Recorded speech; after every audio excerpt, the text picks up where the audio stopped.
ನಾನು ಕರ್ನಾಟಕ ಕ್ರೈಸ್ತ ಸಂಘಟನೆಯ ಲೀಗಲ್ ಅಡ್ವೈಸರ್. ಈ ಆರ್ಟಿಕಲ್ 25 ಅನ್ನೋದೇನಿದೆ ಅದು ಸಂವಿಧಾನದಲ್ಲಿ ಕ್ಲಿಯರ್ ಆಗಿ ಕೊಟ್ಟಿದ್ದಾರೆ. To practise, to propagate and to profess of anybody's faith ಅಂತ ಹೇಳಿದ್ದಾರೆ. ಅಂದರೆ ನೀವು ಸಂವಿಧಾನಕ್ಕಿಂತ ದೊಡ್ಡವರಾಗ್ಬಿಟ್ರೆ 50 ಅನ್ನೋದು ಒಂದು ನಮ್ಮಲ್ಲಿ ಒಂದು ಪ್ರಶ್ನೆ ಮೂಡ್ಕೊಂಡು ಬರ್ತಾಯಿದೆ. ಅಂದರೆ FIRಗಳು ಮಾಡ್ತಾರೆ. ಭಾನುವಾರ ದಿನ ಇವರು ಸ್ಟ್ಯಾನಿ ಅವರು ಹೇಳ್ದಂಗೆ FIR ಮಾಡ್ತಾರೆ. ಯಾರ ಮೇಲೆ? ಪಾಸ್ಟರ್ಗಳ ಮೇಲೆ ಮಾಡ್ತಾರೆ. ಅವ್ರನ್ನ ಜೈಲಿಗೆ ಕರ್ಕೊಂಡು ಹೋಗೋದು, ಮತಾಂತರ ಮಾಡ್ತಾ ಇದ್ದಾರೆ ಅಂತ ಸುಳ್ಳು ಅಪವಾದನೆಗಳು ಹೊರಿಸೋದು.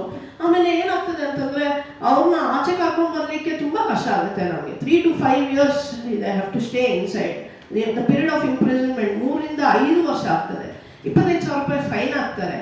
ಆಮೇಲೆ ಕೋರ್ಟ್ಗೆ ಹೋಗ್ತದೆ. ಟ್ರಯಲ್ ಕೋರ್ಟಲ್ಲಿ, ಸೆಷನ್ಸ್ ಕೋರ್ಟಲ್ಲಿ ಬೇಲ್ ಕೂಡ ಸಿಗೋದಿಲ್ಲ. ನಂತರ ಹೈಕೋರ್ಟ್ಗೆ ಹೋಗಬೇಕು. ಹೈಕೋರ್ಟಲ್ಲಿ FIR ಕ್ವಾಶ್ ಮಾಡ್ಲಿಕ್ಕೆ ಹಾಕಿದಾಗ ಅದು ಕ್ವಾಶು ಆಗೋದಿಲ್ಲ. 3 ವರ್ಷ ಸುಮ್ಮನೆ ಒಳಗಡೆ ಇರಬೇಕಾಗ್ತದೆ. ಅವ್ರು ಆಚೆ ಬಂದ ಮೇಲೆ can you think about the state of mind of themselves. ಅಂದರೆ ಅವರು ಆಚೆ ಬಂದ ಮೇಲೆ ಅವ್ರನ್ನ ಸೊಸೈಟಿ ನೋಡೋ ವಿಧಿವಿಧಾನ ಹೆಂಗಿರುತ್ತೆ.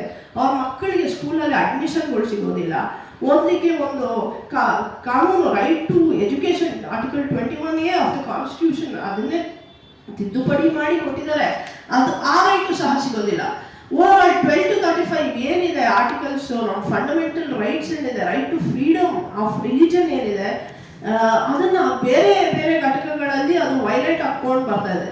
ಇದನ್ನು ದಯವಿಟ್ಟು ಸರ್ಕಾರ ಏನಿದೆ ಈ ಕಾಯ್ದೆಯನ್ನು ಇಮಿಡಿಯೇಟ್ಲಿ ಹಿಂಪಡಿಬೇಕು, ಹಿಂತಿರುಗಿಸ್ಕೊಬೇಕು. ಅವ್ರು ಮಾಡಿದಂಥ ಪ್ರಾಮಿಸ್ ಏನಿದೆ ಅದನ್ನು ಕಾಪಾಡ್ಕೊಂಡು ಬರಬೇಕು ಅಂತ ಹೇಳಿ ನನ್ನ ಮಾತು.